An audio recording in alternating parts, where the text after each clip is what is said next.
Assalamualaikum warahmatullahi wabarakatuh. Selamat pagi semuanya, semoga dalam keadaan sehat walafiat. Hari ini kita akan belajar tentang ekonomi.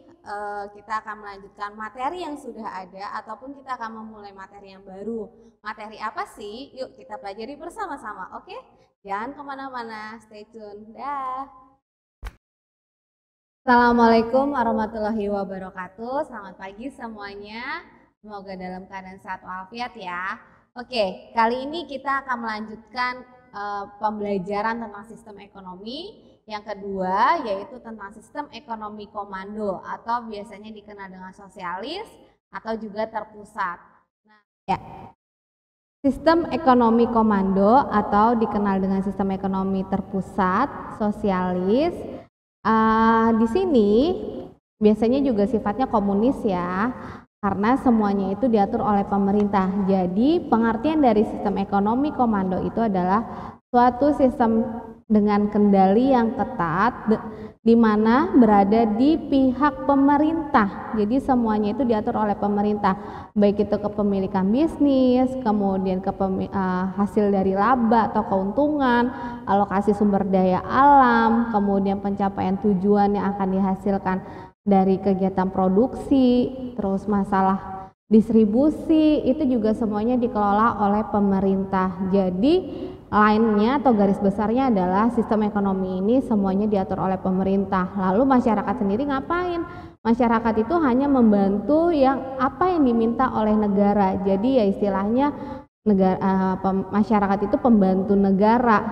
Tapi walaupun seperti itu, pemerintah tetap akan menjalankan kewajibannya, yaitu ingin mensejahterakan masyarakatnya. Kenapa sih dilakukan seperti ini? Karena memang negaranya itu sendiri ingin membuat semuanya itu merata.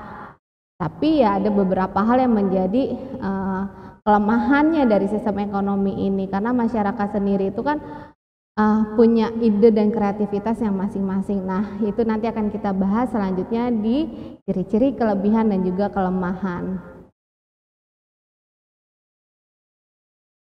Kemudian di sini ada beberapa ciri dari sistem ekonomi komando atau sistem ekonomi terpusat ya, yaitu yang pertama, semua sumber daya ekonomi dikuasai negara atas nama rakyat. Artinya semua sumber daya itu ya milik negara, nggak ada milik rakyat. Jadi ya dikuasai oleh negaranya dan kepemilikannya juga dimiliki oleh negara. Masyarakat identik tidak mendapatkannya, ke hak pemilikannya maksudnya ya.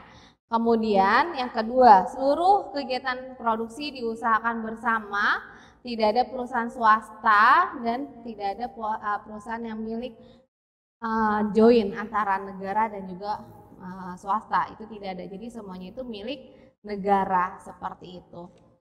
Kemudian yang ketiga, harga dan penyaluran barang ditentukan dan dikendalikan oleh negara. Itu tadi yang saya bilang bahwa sampai penentuan harga sekalipun itu ditentukan oleh negara. Atas dasar apa ya? Karena memang mereka sistemnya adalah komando, semuanya di bawah tangan pemerintah langsung gitu ya.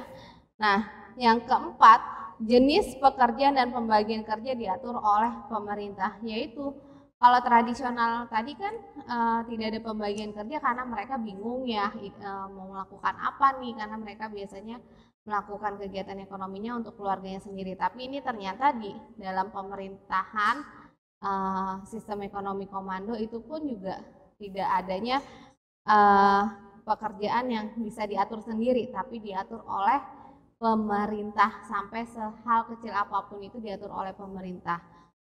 Kemudian karena efek kelemahannya itu semuanya diatur oleh negara, akhirnya ada beberapa hal yang menjadi kelemahan dari sistem ekonomi komando ini.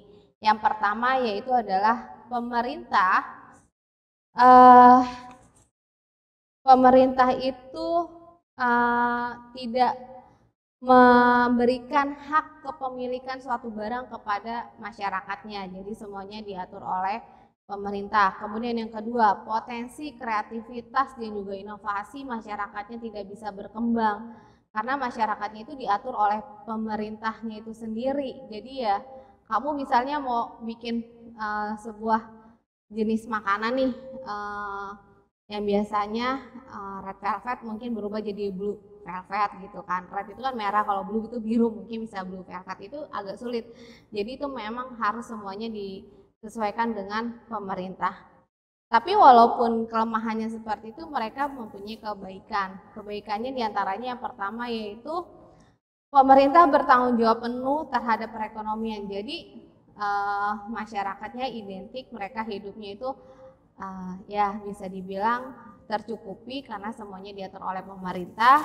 Kemudian pemerintah dapat menentukan jenis industri atau produksi. Pemerintah bisa tahu nih barang apa yang kira-kiranya kurang di masyarakat, atau stoknya yang tinggal sedikit, atau mungkin sekarang membutuhkan apa, itu bisa langsung diproduksi. Misalnya kayak sekarang nih lagi adanya pandemi COVID-19, makanya mungkin negara itu membuat masker atau mungkin sarung tangan atau hand sanitizer untuk masyarakatnya.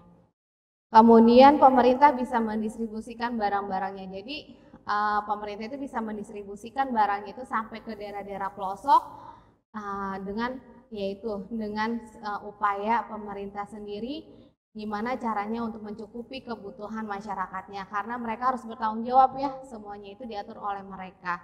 Dan yang terakhir adalah pemerintah mudah melaksanakan pengendalian dan pengawasan.